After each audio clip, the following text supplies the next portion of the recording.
Magandang araw po sa inyong lahat. Ako'y lubhang natutuwa na ako ay dalawin muli ng mga kaibigan sa Maynila. Ito po ang TV Maria. Isang malaking karangalan sa akin ako'y balik-balikan ng mga kaibigan ko sa TV Maria. At siguro may tatanong niyo kung bakit. Ay bakit nga ba? Yan ang ikukwento ko sa inyo.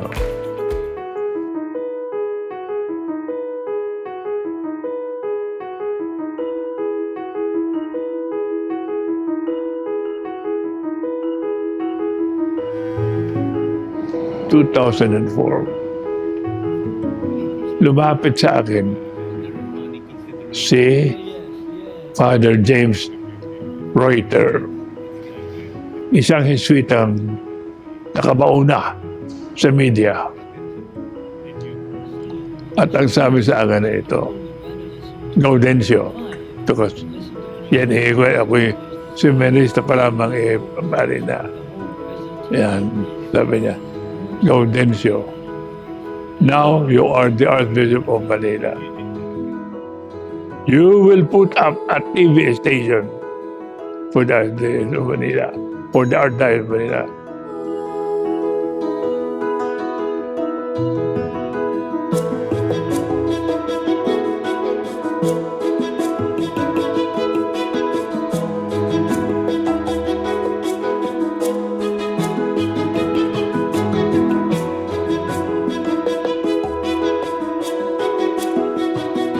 Naku, Sir Joseph, na magsimula kami.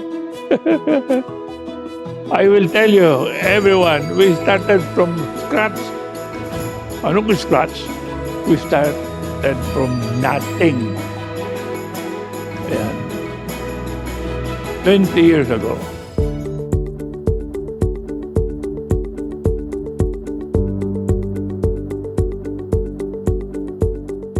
It began when Tony Boy Cojuangco offered a free satellite channel to the Episcopal Commission for Social Communications of the Philippines. His Eminence, Gaudencio Cardinal Rosales, the Archdiocese of Manila, then took on the challenge of evangelization through national television.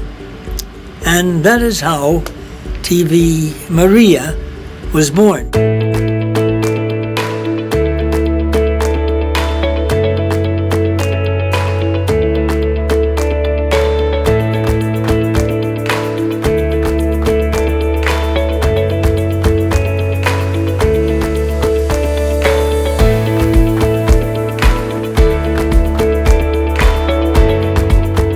And what we have established over that time is an image of presenting programs that are wholesome, clean, and formative.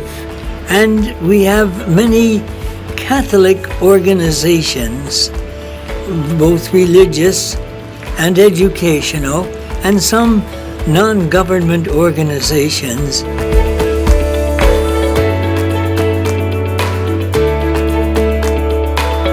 Doon sa pangalan natin, TV Maria, minsan nag-uusap kami ni Cardinal Sales, Father Reuter, Monsignor Clem, at may nag-share tungkol sa Jesuit historian na ang pangalan ay Horacio de la Costa. Ang sabi niya, there are two features of the Filipino race. One is we love music. We are musicians by nature. And second, we love the Blessed Mother. Kaya nga, we are called Pueblo Amante de Maria. People deeply in love with Mary. So sa conversation na yun, parang nagkaroon ng idea kung ito ay magiging Catholic TV, let's make it fully Catholic. Let's bring in Mary. Kasi talaga naman tayo ay Maka-Maria, Pueblo Amante de Maria.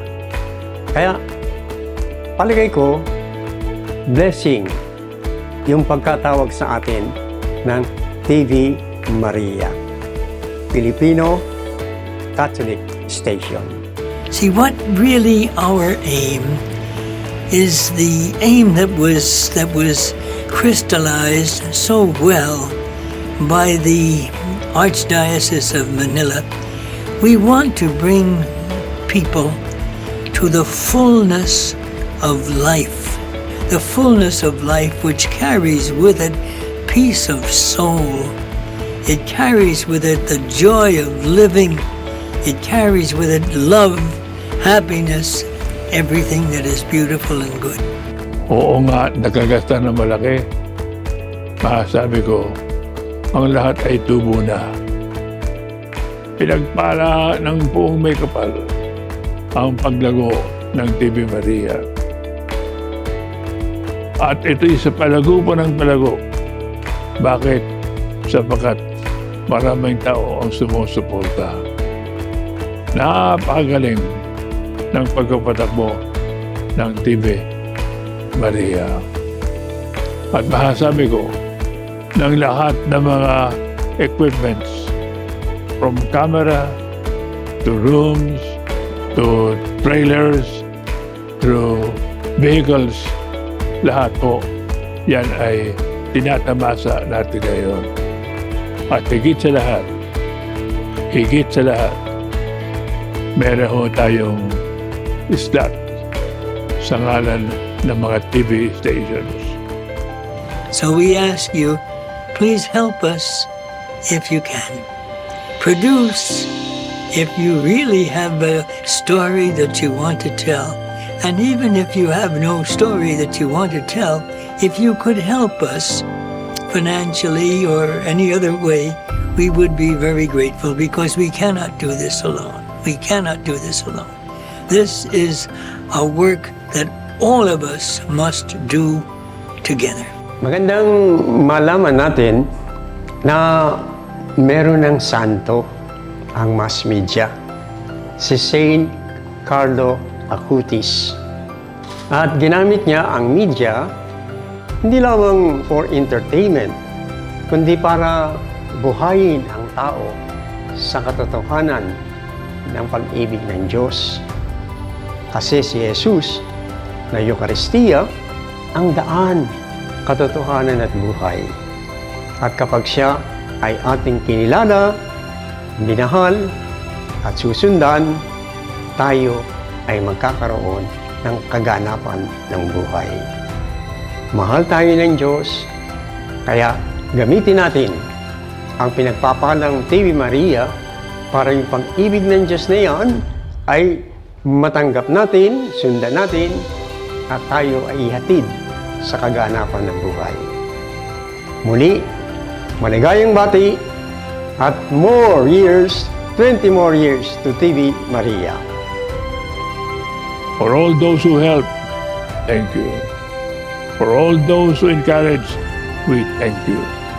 For all of you who serve, thank you very much. Kayong lahat ay pagpalain pa na may kapal. Please continue helping. Hindi nyo alam kung gaano kalaki ang tuwa na may kapal sa ginagawa ninyo. Wala tayong pupundahan kundi ang kaunlaran na handa ni Kristo Jesus para sa atin. Thank you. Support TV Maria. Continue serving. Continue loving. Continue making our TV station the TV station of Catholic believers. Amen. God bless you po. Yeah.